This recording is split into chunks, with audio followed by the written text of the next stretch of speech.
There can be a lot of confusing terminology in the UX space. One set of terms in particular that cause confusion is the existence of two very similar terms, customer experience, or CX, and the word user experience, or UX. Are they the same? Are they different? It's a really great question, and the answer is yes and no. Let me tell you why. Years ago, NNG defined user experience to encompass all aspects of a person's interaction with a company, its services, and its products.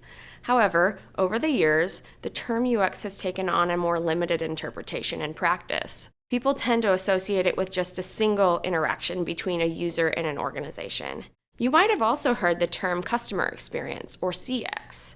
This term is often used to describe the larger experience a user has with an organization over time, or the full relationship between a person and an organization. Now, regardless of what you call it, it's good to at least understand what people mean when they use these terms. The reason these two terms have diverged over time is because it's become pretty important for us to differentiate between the various scopes of UX that can exist, because there really are, in fact, several levels of user experience. Let me break down the various scopes, and you'll see how they really build upon each other. First, there's the single interaction level, which reflects the experience a person has performing a singular, specific task. This is the smallest scope of UX. An example of this might be filing a claim on an insurance provider's website or getting money at a teller window in a bank. There's also the journey level experience, which is a little more broad. The journey level includes a person's entire experience as she works to accomplish a goal.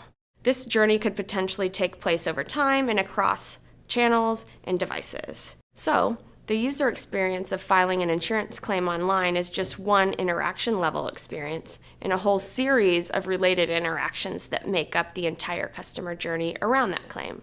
This journey would likely also include other interactions such as receiving a confirmation email and getting the check in the mail. The largest scope of UX is the relationship level. This level of experience is what is often referred to as customer experience, or CX. The relationship level includes all of the interactions between the person and the company throughout the life of the customer relationship. It might be made up of a bunch of customer journeys over time.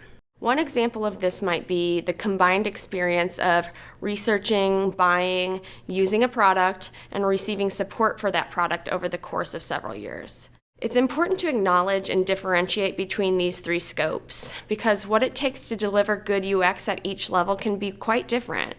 Designing the experience should not only take place at that interaction level. When these individual experiences are designed and evaluated in silo, they work great on their own. But when you put a bunch of independently designed interactions together into a realistic user journey, things often begin to break down because the interactions just don't work well together. This causes problems in the broader scopes of UX. However, with that said, no level of experience is more important than the other. Good UX is required at all levels for true success.